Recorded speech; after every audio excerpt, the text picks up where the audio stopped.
Shamps and giggles. History, news, views, and reviews from a black perspective.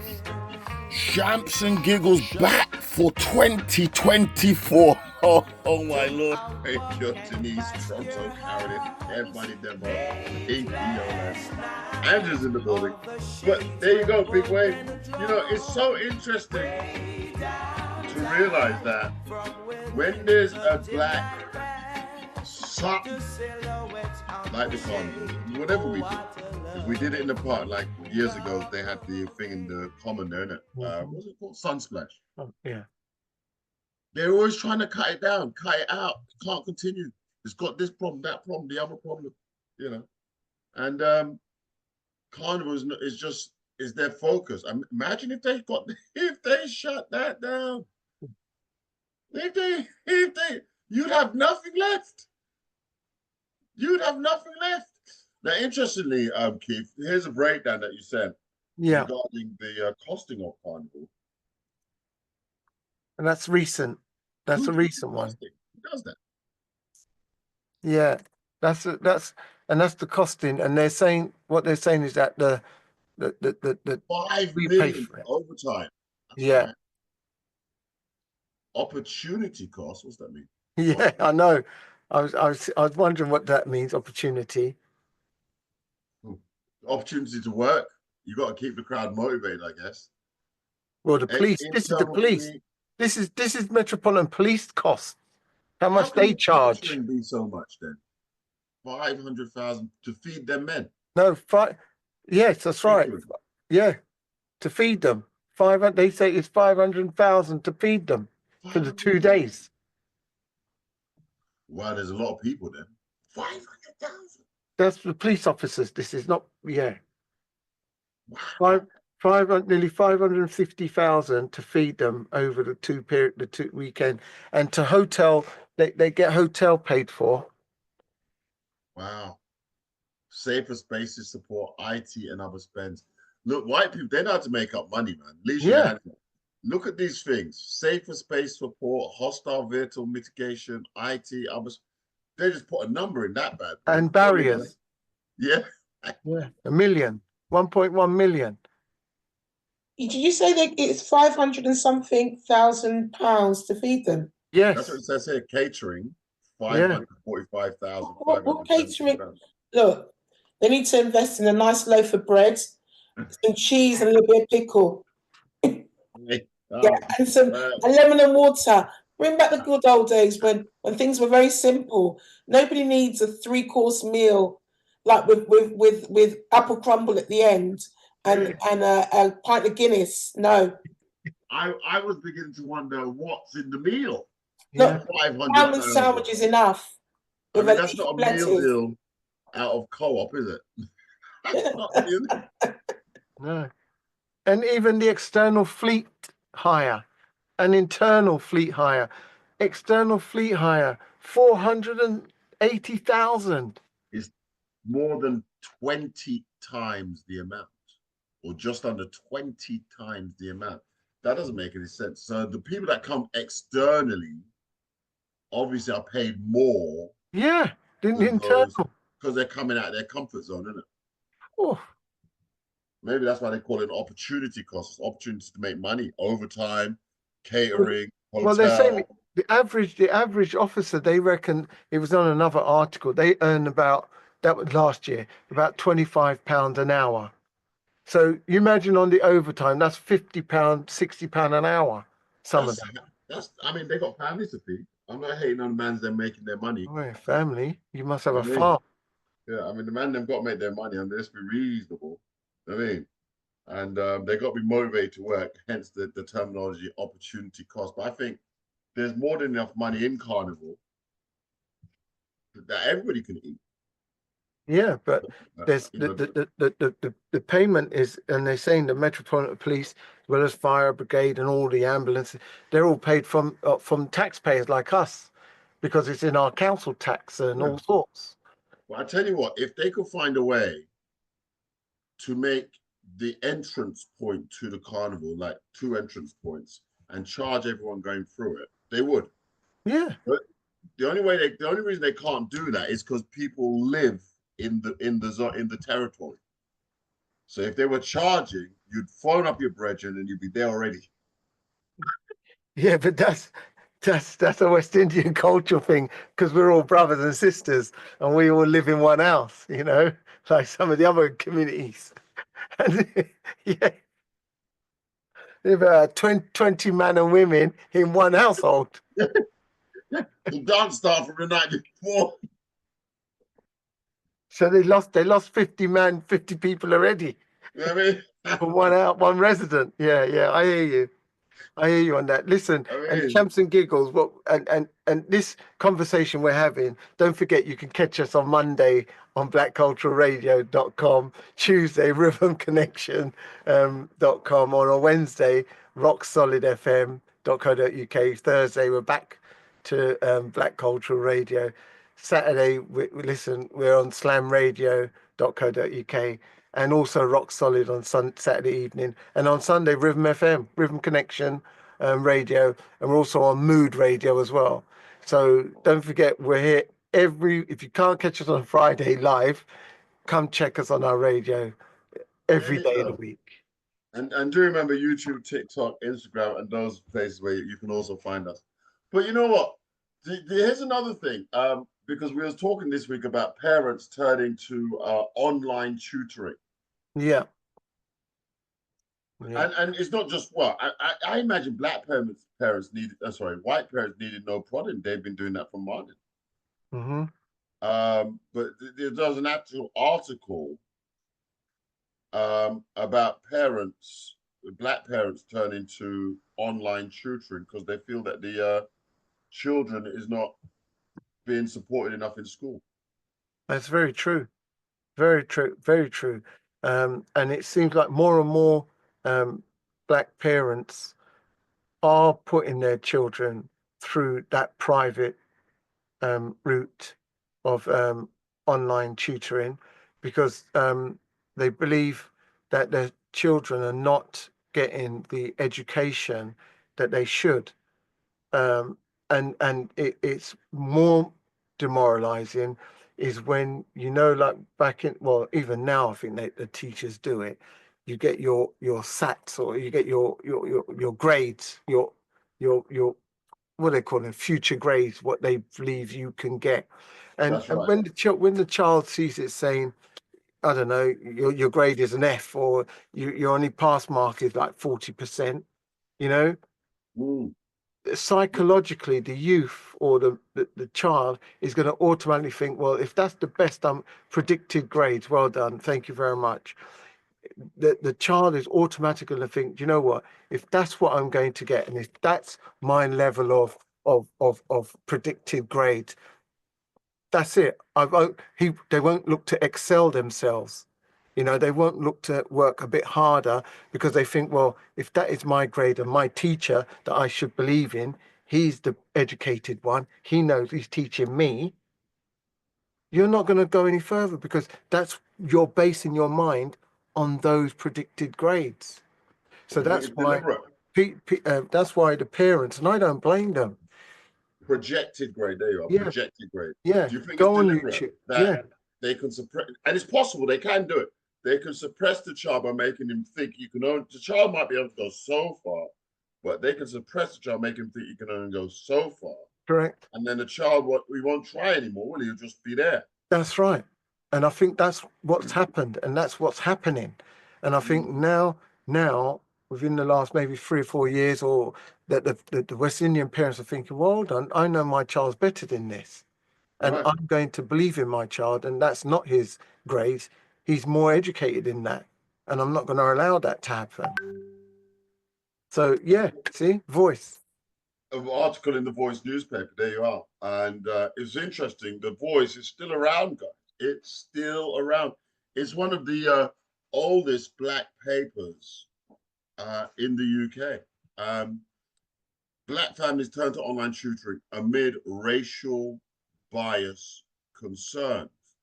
And that racial bias is shown in the projected scores of achievement for the children.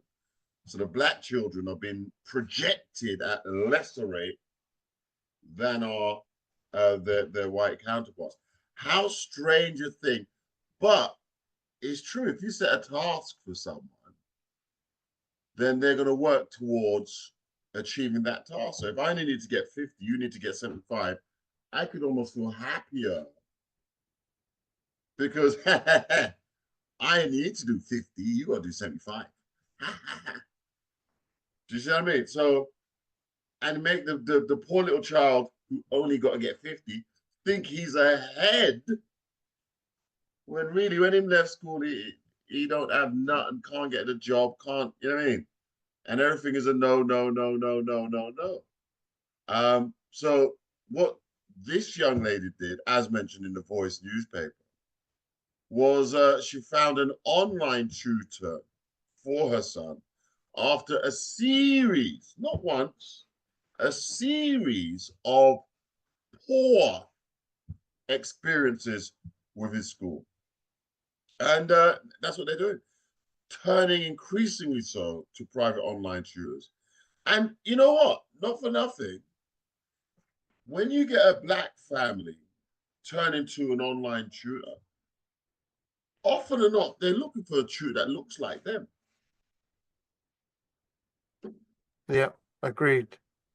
You know, because as the article said, racial bias. So if you're concerned that, you know, the person that doesn't look like you is going to downgrade you, if that's a concern, and of course you're gonna find someone that looks like you.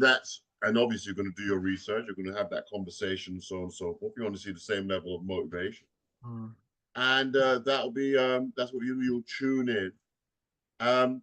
As I said, a friend of mine, Patrick, he was here the other day, and that's what he did. He had a Saturday school for minority children in the minority spectrum, so to speak. Brilliant. Ran for 30 years. Ran for several years. The children, some are in government. Good. Doing very well. Very well. Very Yeah. well. And I think that's the direction that black parents are trying to go through now, is to say, listen, it's doubled hard for our children to study and learn in the mainstream schools, and they will look to they call it a supplementary education or something like that. They look to put their children through a Saturday school. The Asians do it. A lot of community groups do it. Wait a minute, Asians, they got their own school. They do it. They do it without a qualm. Yeah. You can't fault them. They've taken it in because they saw it many years ago and invested in their children and their families, because that is our family's future, the children. Yeah. You know, what you put in there is what you're going to end up with down the road. Yeah. This young man here in the picture with his puffer jacket and his hoodie, rucksack on his back, he's a tutor, Daniel. Wow. Yeah. You know, and of course he's found benefit from it, and says that the upsurge after COVID-19 has led to an upsurge in the demand for online tutors. You know, so it's something that is it's good for everyone, I think. Yeah, I agree. Black education. Speaking to the Voice. Say again. Sorry, Lisa, your hand's up. My bad.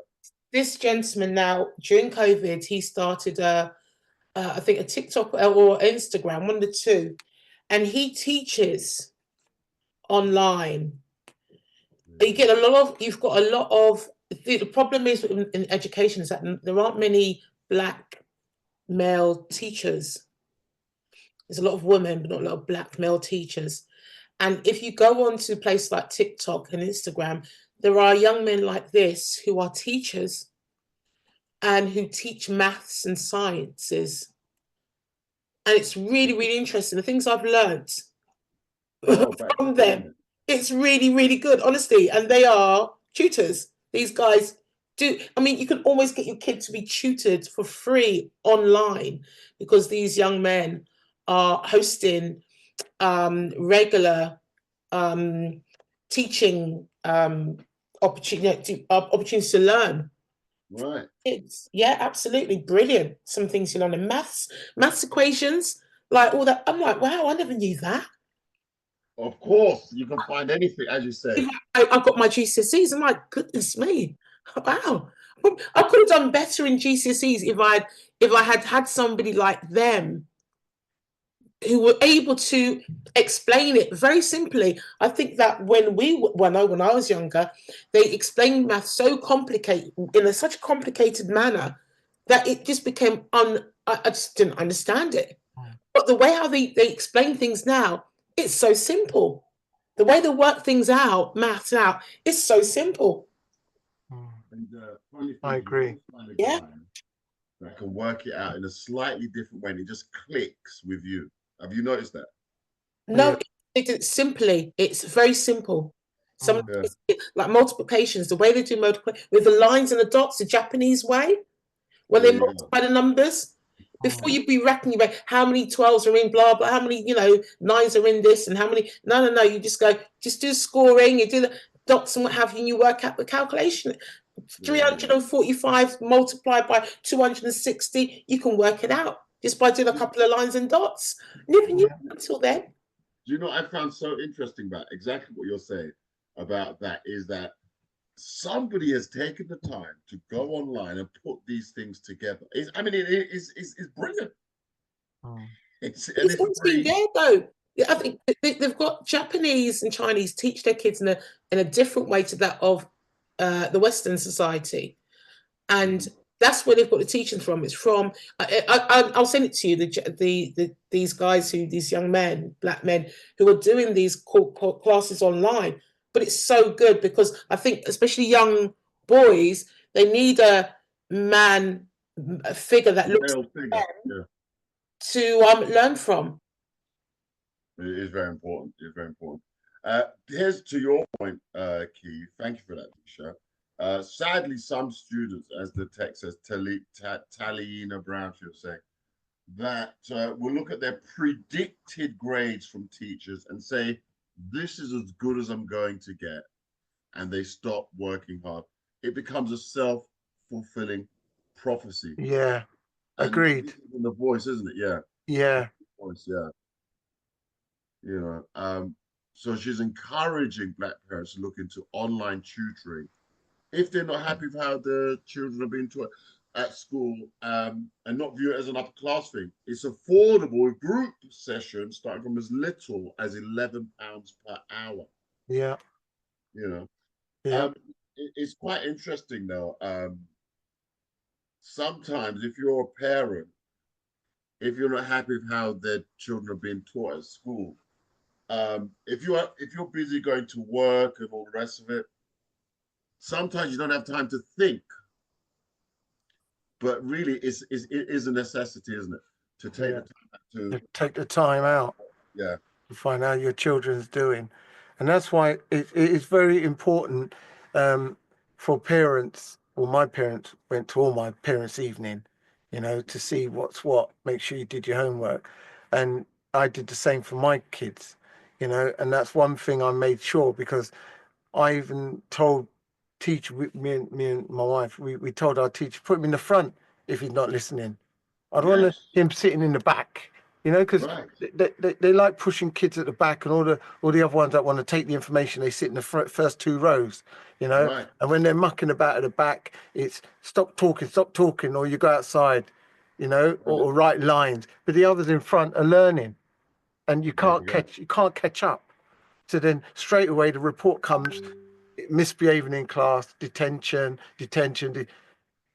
So yeah, so it is very important to try and look at what your children are doing, especially at school years.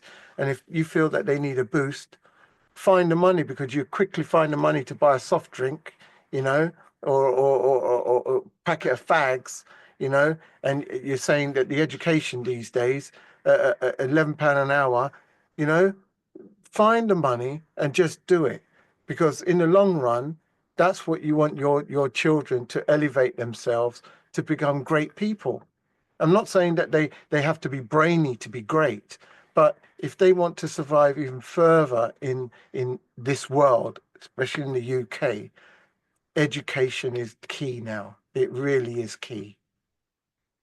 Education has always been key, and you know, the kids will benefit from it in an immense and amazing way in time, and the time goes so quickly. Yeah. Before you know it, it's gone. Here's a just as an example. Here's a TikTok. No, sorry, it's an Instagram post. This guy here, Big Manny, looks like a TikTok science sensation. Big Manny, science is lit.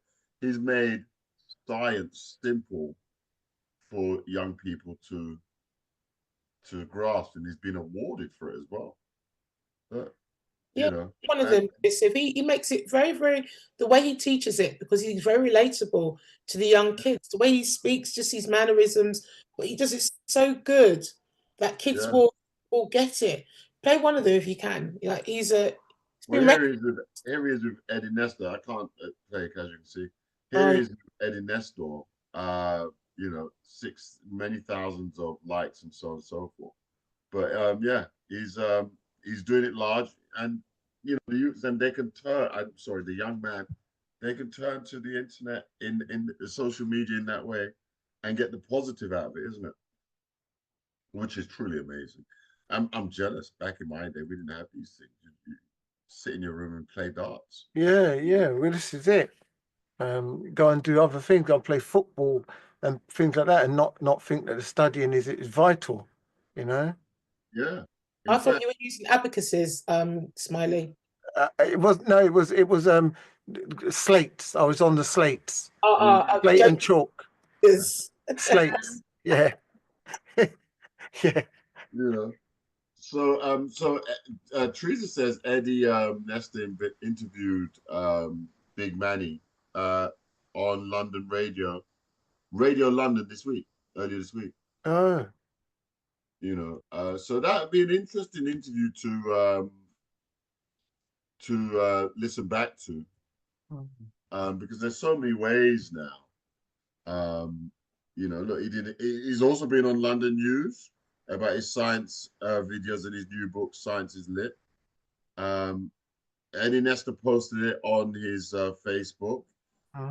So it's definitely out there. And of course, there are Junior Smart with, no, that's not Junior Smart. Eddie seems to be interviewing many smart young people, to be fair. But yeah, you can look online and you can find these articles. Very, very, very important. What you feed your mind is what comes out. yeah. You know, you feed it with positivity and, you know, a desire for good. That's what will come out. If you put nonsense in, then that's what will come out. Nonsense comes out. Yeah. Yeah. So I'm all for education. To tell you the truth, all for it. Probably 60s, 70s when we went to school, 80s or 70s. You're probably thinking being with your friends, playing about, music, running, athletics, sort of thing, slip. But majority of the listeners and probably us on here, if you've got children, education.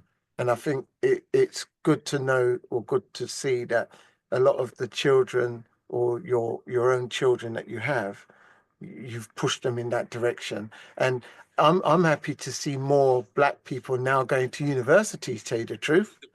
Well, that's a Back in very the good. day, it was never, you'd never even dream of it. It It's not to shows the say they're giving us drive. a blight. I think that the young children, especially the young ones, that's all they want. They want that university to get the certificates. To be fair, I don't. I just want to big up this young man first of all. But university is good, but you know, some of the children that go to university. I mean, if you spent 7 years focus on what you really want to do. Here's Big Manny. Science is lit. Crazy chemistry and epic experiments. And it's really good that he's put it into a simple book, which is attracting children. You know, it's act, you know, and the language that he's using in there. yeah, he's definitely reaching out to you. So I want to give Big Manny a shout out there. Right. You know, but university, it's expensive, Keith. Let's be fair. And I think it's designed that way because it's a barrier to entry for certain people. Because if the education's free, everyone can get in it. Yeah, but I think the desire that people, well, the youth that you see going to university and passing and degrees and so on, they don't see that. They don't look at the financial side yet, because they know if they get those degrees that they want in the field that they want to study in, and they get their jobs, it will outweigh the amount of cost that they pay out to study in universities. You got to pay for university first. You can't. You don't pay for it later. Yeah, but you get student loans and things like that. That's what I'm Once you saying. Is qualify, that yeah. is that once you've paid, you've got your loan or whatever it is to get in, and you've got your grades to get into the university. Mm. Most um, children, or not children, young adults, they believe that if they continue to studying and they get the degrees that they want to, when they find that job, the ultimate job that they studied to get, and I know it's difficult for some, they're not getting into the fields that they want to. Mm. That money, the wages and the self-esteem that they will get from getting that job outweighs the initial payment that they're paying out. 100%. Absolutely 100%. Lisa, your hands up. Yeah, university is not for everybody. Some people are academic, others aren't. You'd Mm. only find that out when you're at school or at college. But I think that university education is very useful, and there are lots of transferable skills. So if you have a plan to go one way, probably you may have to go a different way. Probably after starting your career, you might think, this isn't for me. And it happens to a lot of people. They don't just stick to one career, they do move Mm. around. People do move around in their careers a lot of the time. Even if you were to become a teacher, you say, I want to be a teacher, you might start off teaching English and end up actually teaching, I don't know, history or something, because you don't actually feel that passion for it. So, you know. There you go. You know, and this is all part and parcel of it. You know, the education that our youth receive um, in university is brilliant. But your point, Leisha, is valid that not everyone is academic. Color Queen, your hand is up, type of things. Yeah, I mean, remember back in the day we had YTS and that type of thing where children were getting transferable skills. Going to university is one thing because obviously they're getting academia, they're getting the academic skill, but oftentimes when you go into the workplace, they want experience.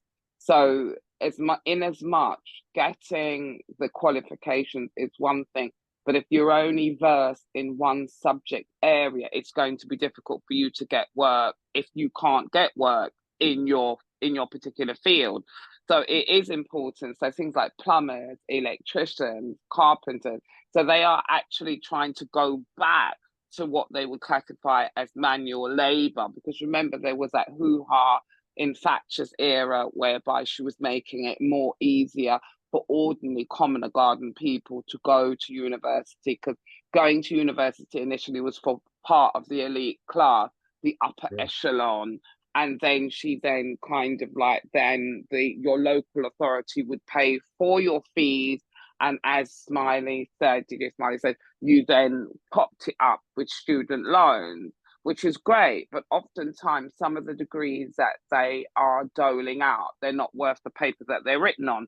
Things like there's just some silly degrees that people are doing, yeah. I know So the names of which are, you know, yeah, some of them like this very eyebrow. So it's like you've got a degree, but like basically it's not really worth the paper it's written on. So what we really need is that we really need these children to be able to do practical stuff. So it's transferable. So that by an example, if they go to another country, they're able to use that. Do you understand? So if I, by an example, I don't know, like a child that's born in, say, Africa, their skills are not going to be any good to them here, and my skills are not going to be any good there. their schools are going to be phenomenal over there because that's where they are. But things Right. like carpentry, electrician and bakery, doing baking and that kind of stuff, you can take those schools wherever you go. So it is important. Worldwide. You understand exactly. It's kind of like it's like it's worldwide. So yeah, but it's good. I mean, it's important because at the moment, degree is the lowest form of education that a lot of employers are looking for. Of course. That's what they're looking for to a certain degree. So you have to be really, you've got to know your onions and that kind of stuff. But people like us, Joe, we can sell salt to the sea, sand to the Arabs, and ice to the Sell salt to the Eskimos. sea. I like it. That's what we can do, baby. Literally, your hand is up, selling salt to the sea. That's a classic. A lot of employers are looking for degrees, depending on what area you're going to go into. However, they do have a lot of apprenticeship schemes at the moment that young people can go into. So long as they've got the basic education, their GCSEs, good qualifications of GCSEs, they can get into those really good businesses where they can get apprenticeships and train. Yeah, it's interesting that we're touching on this subject of studying and so on. Is it now that the kids are having their mock exams at college, at school? It would be now, isn't it? Yeah, Pinky would know. Pinky's son's going to college, isn't he? Pinky? School, I'm not sure if she's here yet. Teresa's got a hand up. Tim, yeah. talk to things. Yeah, I don't know about what I don't know about. Oh, sorry. I don't know about the question you asked directly. So, Pinky, do you want to pick that up? The question was, are the children at school doing their mocks now? Mock exams? Yes. They've started their mocks. Yes. There you go. So the pressure's on already. Sorry?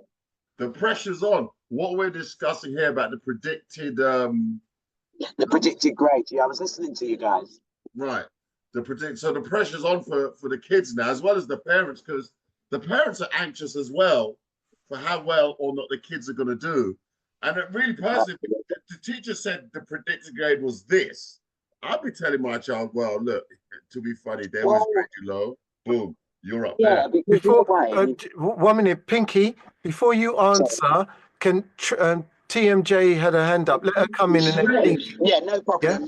Thank you. Go on, TMJ. Yeah, thanks, Keith. I wanted to pick up on the university thing because I did a stint for a while. When I was at uni, I worked for the uni. And what you saw was a lot of students who didn't know or they didn't get the grades for the courses that they wanted to get in. They would do business studies because it was a lower ranking degree.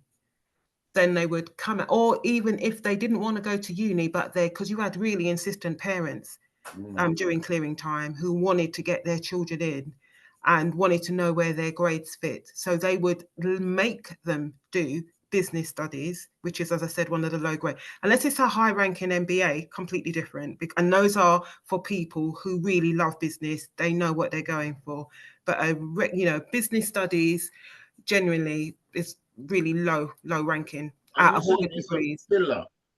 They take it. It's because if they haven't got a desire or they haven't got a real understanding of what they do, business studies is quite general in lots of ways. It's a generalist thing. And they would do these courses and then they would end up with not really finding themselves in jobs because they can't sell themselves, even though they've done the course, because there's no conviction, there's no real will or drive for them. It means nothing. Whereas when you've got young people who have got a track, they know what they want to do. They understand the course, their grades that they need to get, and they get those grades. Whether they get it the first time, the second or the third time, they get those grades. They get on that track. They get what they need to get. Those are the ones that can really command positions in the workplace. They start off like everybody else at the lower end, but because that's their vision, they know they want to be a physiotherapist. They know they want to be a doctor. They know what they want to be, and they stay on that route. They don't move, and they do what it takes. They take the knocks and they rise with it. But those, I think Leisha was saying that those people who are not academic, there are some amazing courses out there, practical courses that will get you lined up. Listen, some of these labourers, bricklayers, they make a ton of money. Well, there you are. It's a simple short course. So you have to know who you are and go after the courses that is going to sustain you and bring you where you need to be. I remember who remembers Floodlight, that book where you wanted to find college courses in the evening, a night school and whatnot. I don't know if it still exists. Oh, Lucia remembers Floodlight. Yeah, I remember looking in that book, and I ended up in Wilson and it's Wilson College and Technology, wherever it is, over there, just by not Dudley Lane, is it? Neil Lane, yeah, Dudley Neil Lane. Is it there? Yeah, it's still there. It's still there. It's still there. Yeah. Oh, yeah. Found myself in there. It's so funny. I went there. I was there for the whole year, and they never asked me for the money. They never asked me for the money. Oh. I mean, but college was practically free, isn't it? Yeah, I didn't pay. Yeah, you're right. College was free. There was meant to be some admin something, but nobody ever asked for the money. Yeah, so you went and did the whole year, and then there you are. Now they want 10 grand for you to show up. I guarantee there's no student in that room that didn't pay that bad for it. They're making you pay now, which, it's kind of harsh because these are young people that need the knowledge to become anything in the future, to be of helpful to older people, for sure. And they've been denied, but for the pennies in their pocket. I just think that is, when you really, really think about it, it's just so unfair. Leisha, your hands up. It's not all doom and gloom, but I do think that one of the things that I wish that I had done when I was younger is to find myself a mentor.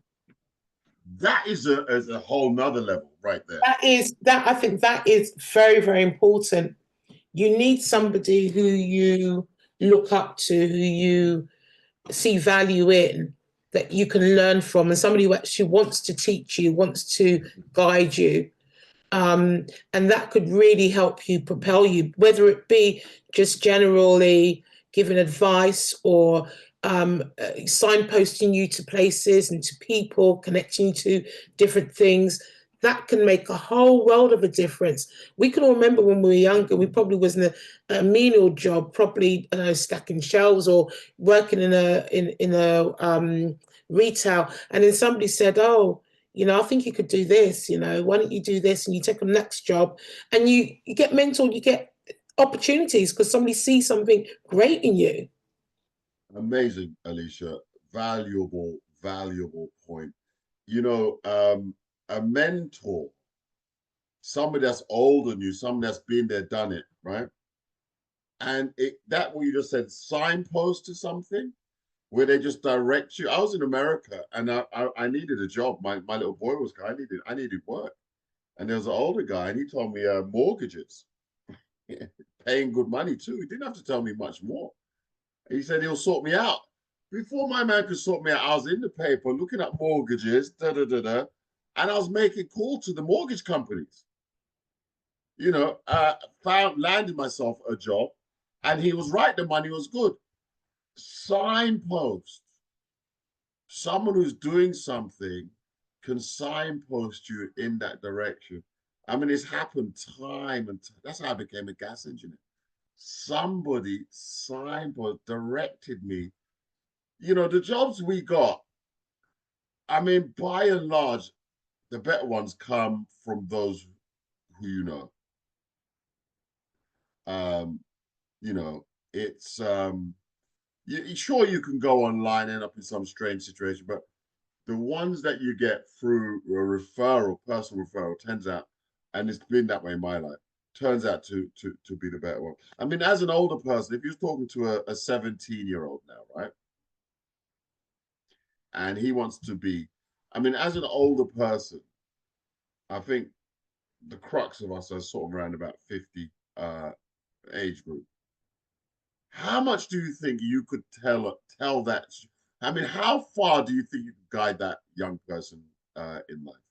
17-year-old. If he were to listen, how far do you think you could go with that conversation? Keith, smiley hand. Yeah, well, for me, I think that if a young adult wanted to learn what I've done in my life or in my last career, I think I could guide him all the way through 20, nearly 30 years of knowledge, and he will do very well in that particular arena. And yeah, I think that's one thing that in my upbringing there wasn't many mentors. Not to say that there wasn't positive people around me, or I would have turned a different direction. All I'm saying is that in my school years, there was never any mention of mentors, ever, Right, same here. never, ever. It was the I think it was the careers officer they used to call them in school. Yes. Careers officer. So when you say to your careers officer, I want to be an electrician, or I want to be bus something different, they'll say, no, you'll do good at doing athletics, or you will do good at being a bus driver. They will sway the conversation. Yeah, or a bricklayer. It was never a professional job that they will see any of my class, because it was an all boys school, but they will label you. No, you do better at. So you tell them one career, they'll veer you off at another, and it depending how strong-willed or minded you were, that would be the direction you would be heading at. Yeah, and Pinky, before you go, I actually wonder how did that work for Theo, in the sense of, did they try and direct him in a certain path, or is he linking to the path that, unless she's gone already, is he linking to the path that you're guiding him on? Because as you're rightly saying, Keith, as a grown, you've been there, you've done it, so you know the paths to tread. And it's just not that difficult. I mean, life in general is really, I found in my life that I get in my own way. But if you step back and look at it, life's not really being that difficult. We get into positions and you figure it out. And it happens time and time again. And that's why we're still here. If we're not here, it's because we couldn't figure it out. Do you know what I mean? So if there was a 17-year-old, and that's a privileged position, really, when you think about it, to have that level of experience that you can genuinely say, hand on heart, give me a 17-year-old who's willing to listen, and I could guide and direct him into something. Tim J, your hands up, part two. Yeah, just picking up on what Keith was saying, and being redirected into being a bus driver or whatever it was. You see, that kind of vision, that's prevalent across every profession today, whether it's the dentist or the doctors. They will give you, if you don't know what you need, and if you haven't done the research, and if you don't know how to advocate for yourself, they will give you what they want to give you at the least cost, least everything. That's what they'll do. That is why, coming full circle, why education is important. You need to have the ability to know how to research. For me, that's what education is, not necessarily the results, but it's the skills that you learn. You learn how to research into things.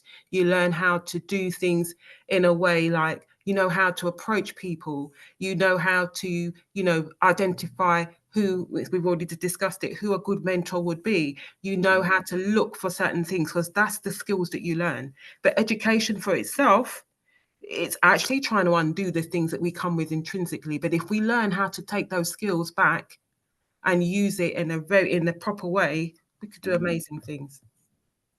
There you are. And it really is a matter of, it's the work ethic, isn't it? For me, it's all about work ethic. I mean, good Lord, working from, I remember back in the day doing paper route.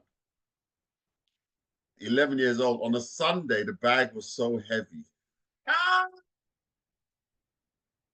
Because on a Sunday, it's got the magazines in the paper as well, so it's twice the weight. Yeah, I the used to have to Times make was heavy. The Times was yeah. very heavy. I used to have to make 2 trips. At Toronto, talk to take that up. It's so funny you mentioned the paper route, Joseph, because my sister and I had a paper route, and I must have been about 12, 13. My sister was 10, and it was a Sunday paper. And it would come it would come on the Saturday with all the flyers. So we'd have to put them together in the in the paper, and then put them in the buggy. And we had to walk maybe a good 20 minutes to the buildings that we delivered to. And Right. one winter, we actually got frostbite. Me and my sister. This was in Canada then. Yeah, we got frostbite one winter, but I've been working from time, so you know what I mean. And I thought about this. In today's world, what we did then, 2 young girls in the wee hours of a Sunday morning going into apartment buildings, floor to floor. And it wasn't the dropping of the paper that was the danger. It was knocking on the door to collect the money for the paper for the month.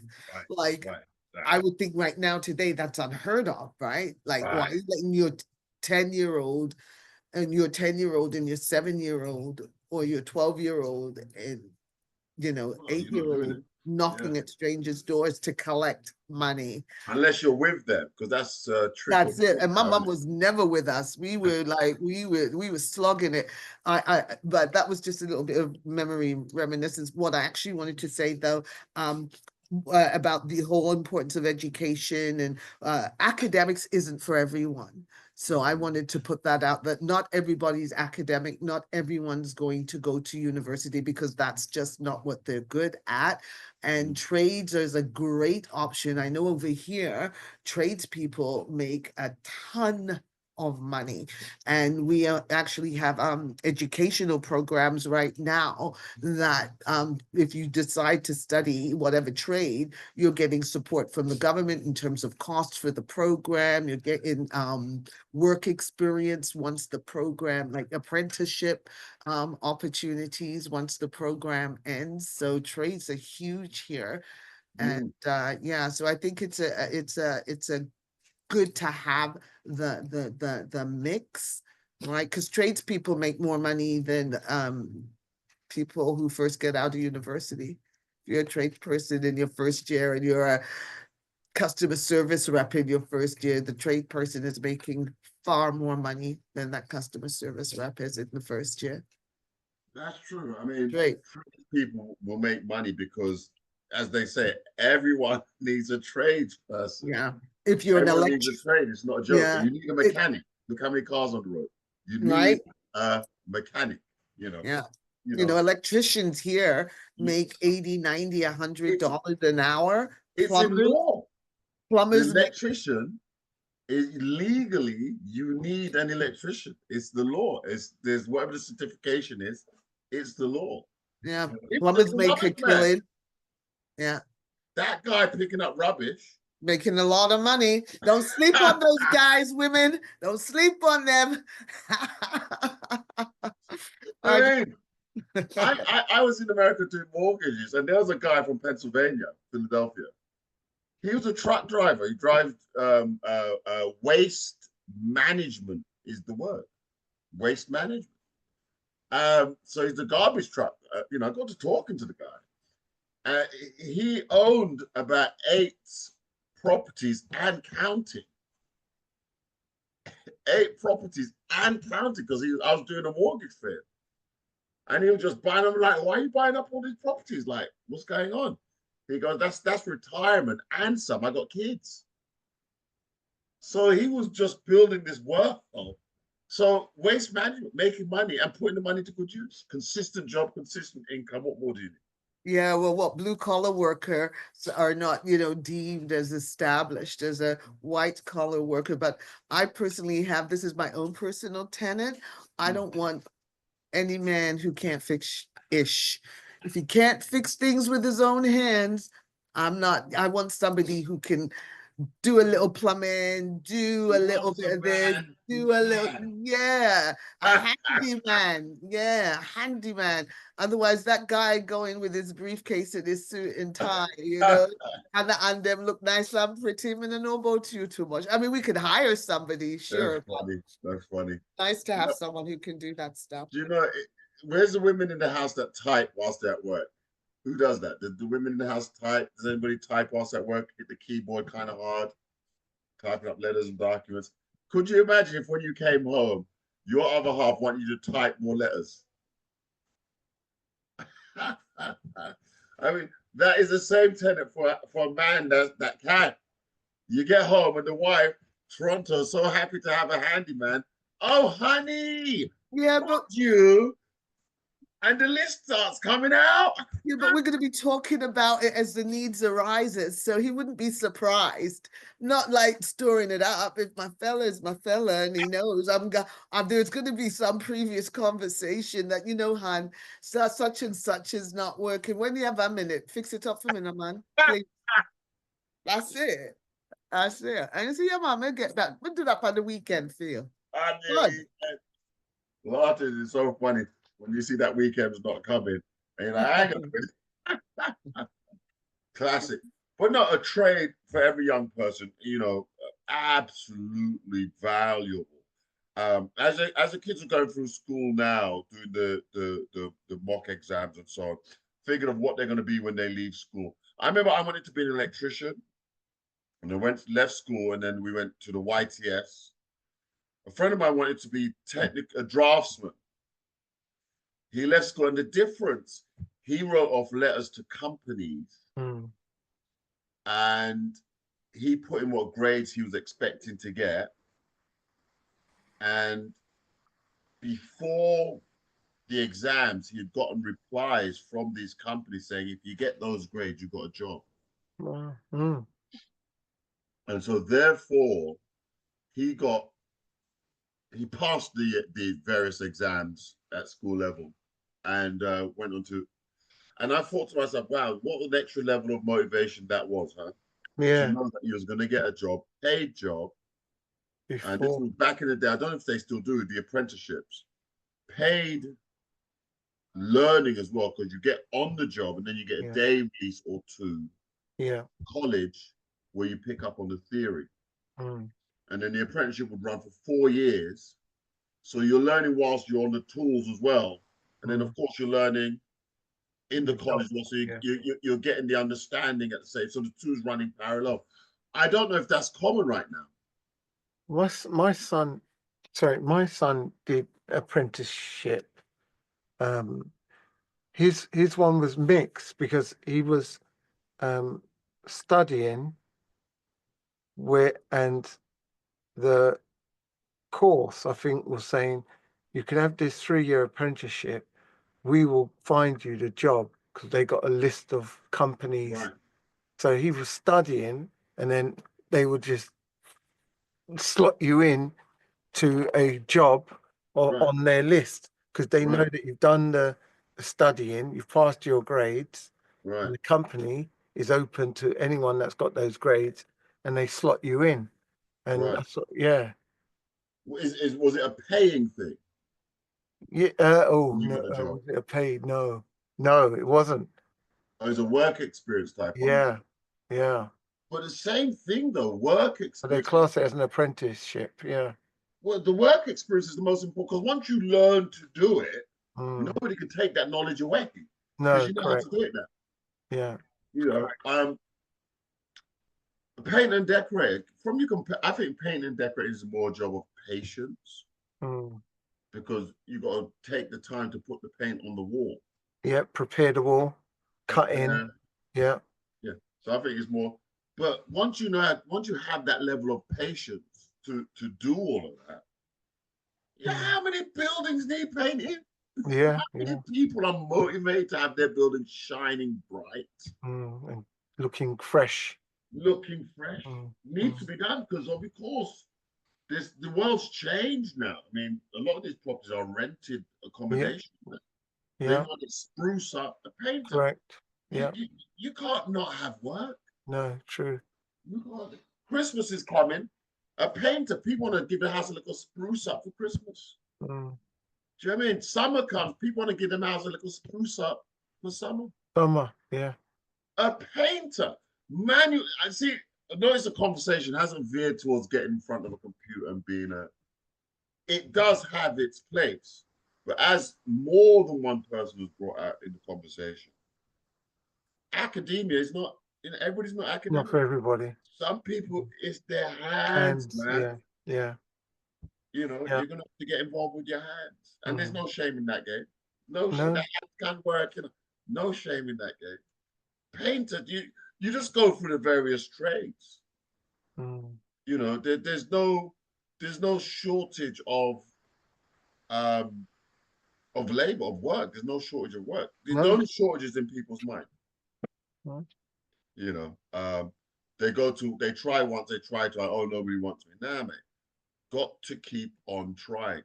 And I think that's something that the community needs. I mean, as we're talking, by the way, Shabs and Giggles, we're on YouTube, of course. The program is recorded, is placed on YouTube for our radio listeners. So if you've heard this and you want to pass it on, as it were, you could find it on YouTube or multiple radio stations, as Keith, you was mentioning. That's right. Yeah, multiple radio stations, and the good thing is we're on every day, every day of the week. A Monday, catch us on Black Culture Radio.